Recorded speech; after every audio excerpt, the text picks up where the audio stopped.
Shalom, sudah yang dikasih Tuhan dimanapun Anda berada. Jumpa kembali pada hari ini untuk belajar firman Tuhan dan merenungkannya, supaya kita juga dimampukan untuk menjadi pelaku firman-Nya. Masih di Injil Matius pasal 13.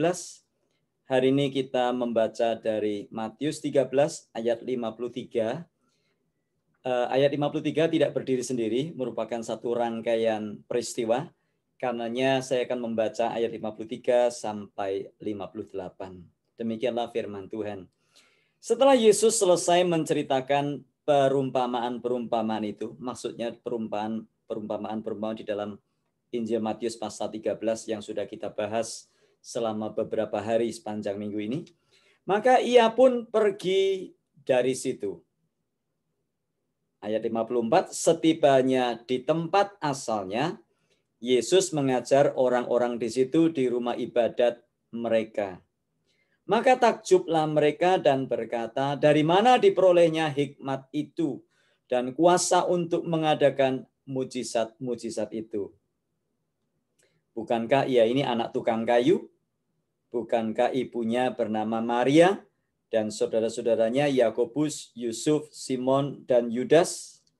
Dan bukankah saudara-saudaranya perempuan semuanya ada bersama kita? Jadi dari mana diperolehnya semuanya itu? Ayat 57, lalu mereka kecewa dan menolak dia. Maka Yesus berkata kepada mereka, seorang nabi dihormati di mana-mana, kecuali di tempat asalnya sendiri dan di rumahnya. Dan karena ketidakpercayaan mereka, tidak banyak mujizat diadakannya di situ. Rasa takjub yang muncul dalam hati para pendengar dari pengajaran Yesus di kampung halamannya tidak sampai membawa mereka kepada percaya kepada Yesus. Justru sebaliknya mereka kecewa dan menolak dia.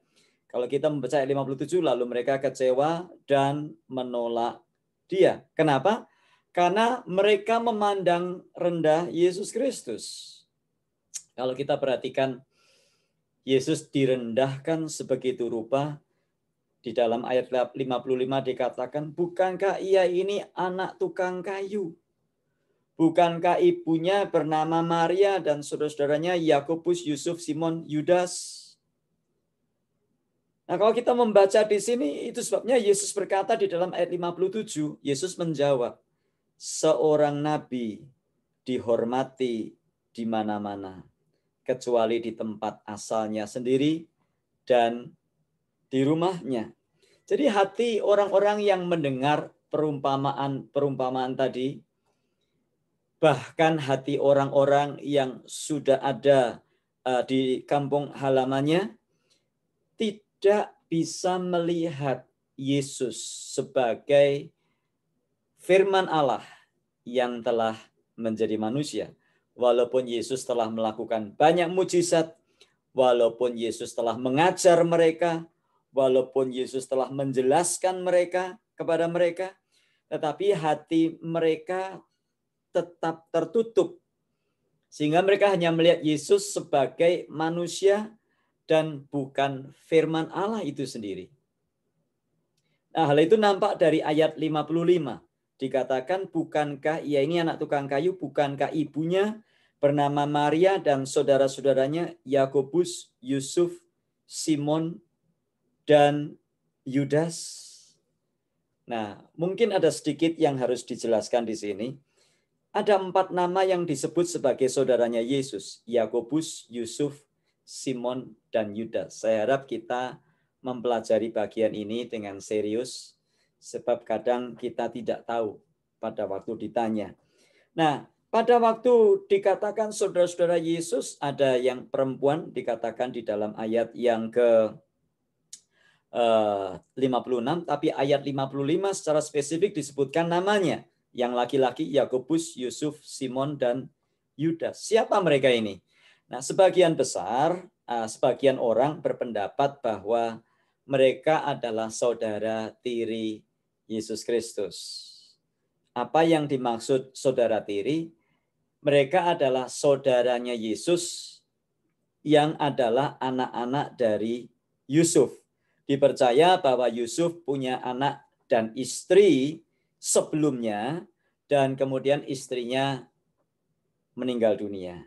Itu sebabnya Yusuf menikah dengan Maria. Nah, ini salah satu pandangan saja ya, supaya memperluas wawasan kita. Jadi menurut pandangan ini, nama-nama yang tertulis di sini adalah nama anak-anak Yusuf. Karena bagi kelompok ini, Maria tetaplah perawan selamanya. Itu satu pandangan. Pandangan yang lain berkata bahwa saudara yang namanya tercantum di sini adalah saudara kandung Yesus yang lahir dari rahim Maria. Nah, pandangan ini tidak setuju bahwa Maria tetap perawan selama-lamanya. Yang jelas, orang-orang di kampung halaman Yesus menolaknya.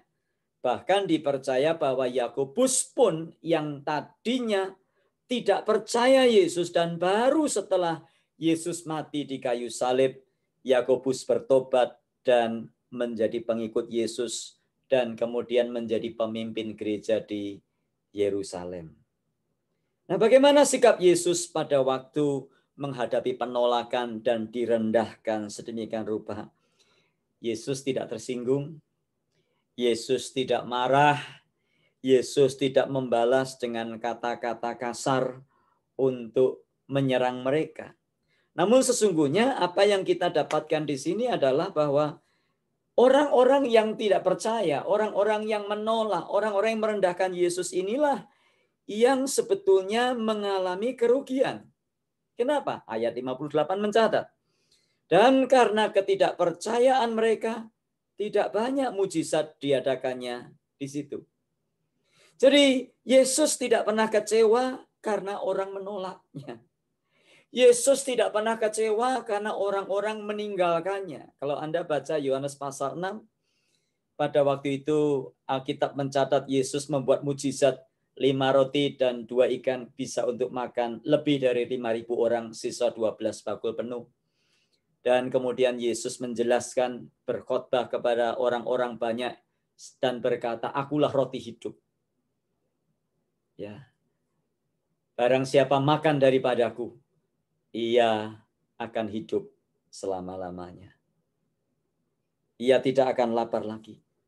Kemudian Yohanes pasal 6 ayat 67, Alkitab berkata bahwa orang-orang itu mulai meninggalkan Yesus satu persatu. Karena mereka berkata, perkataan ini sungguh keras, kita tidak sanggup menerimanya. Maka mereka mulai meninggalkan Yesus satu persatu. Apa yang dikatakan Yesus? Yesus justru berkata kepada murid-murid yang tinggal, apakah engkau juga tidak akan pergi dengan mereka? Nah, menarik dalam Yohanes pasal 6 kalau kita baca. Jadi Yesus tidak kecewa kalau orang meninggalkan dia. Yesus tidak kecewa, Yesus tidak marah-marah kalau orang menolaknya. Justru orang-orang yang menolak Yesuslah yang mengalami kerugian besar. Kenapa? Karena mereka tidak mengalami mujizat Tuhan, mereka tidak mengalami keselamatan, dan mereka tidak menerima keselamatan, dan mereka tidak menerima kasih Allah yang telah dinyatakan melalui Yesus Kristus. Jadi tidak perlu marah-marah atau sakit hati kalau ada orang yang menolak Yesus. Karena menolak Yesus berarti menolak kasih-Nya. Nah, bagaimana dengan kita? Anda dan saya yang mengaku menjadi murid Yesus, pengikut Yesus. Sampai sejauh mana level pengiringan kita kepada Yesus? Apakah kita hanya sekedar takjub seperti orang banyak tadi? Orang-orang itu takjub akan Yesus, tetapi mereka tidak percaya kepada Yesus. Nah, kepada Anda yang menyaksikan tayang ini, Anda yang adalah hamba-hamba Tuhan, para pengkhotbah, penginjil, guru-guru agama, para hamba-hamba Tuhan. Jangan sekedar berkhotbah sehingga orang takjub akan Yesus. Sampaikan firman dan beri kesempatan mereka untuk mereka menerima Yesus sebagai Tuhan dan Juru Selamat. Sebab kalau hanya sampai level takjub, tidak sampai kepada level menerima dan mengikut Yesus, maka kita tidak memenuhi sasaran atau target yang Tuhan berikan kepada kita. Nah, kadang-kadang kita juga menyaksikan ada pelayanan kesembuhan ilahi dan sebagainya. Orang didoakan, wah, lalu dipamerkan ya, wah pendetanya hebat, penuh urapan, penuh karunia, orang bisa sembuh dan sebagainya. Yang lebih penting sebetulnya bukan sembuh secara jasmani. Bukan hanya orang-orang banyak berbondong-bondong takjub. Tetapi apakah mereka mengikut Yesus? Apakah mereka menerima Yesus sebagai Tuhan dan Juru Selamat? Nah, kiranya ayat-ayat ini menjadi perenungan kita sepanjang hari ini, supaya kita terus punya semangat untuk bukan sekedar membuat orang takjub akan Yesus, tetapi membuat orang percaya Yesus. Dan bukan karena kekuatan kita, tetapi karena kuasa Roh Kudus saja. Kiranya Tuhan memberkati kita sepanjang hari ini, apapun yang kita lakukan, biar nama Tuhan dimuliakan. Mari berdoa. Terima kasih Tuhan untuk berkat firman-Mu hari ini dimanapun kami berada. Kiranya ini menjadi satu semangat yang baru dalam hidup kami. Menjadi santapan dalam hidup kami. Firman-Mu ini Tuhan. Supaya kami bukan hanya sampai kepada level takjub. Tapi kami level murid mengikut Yesus.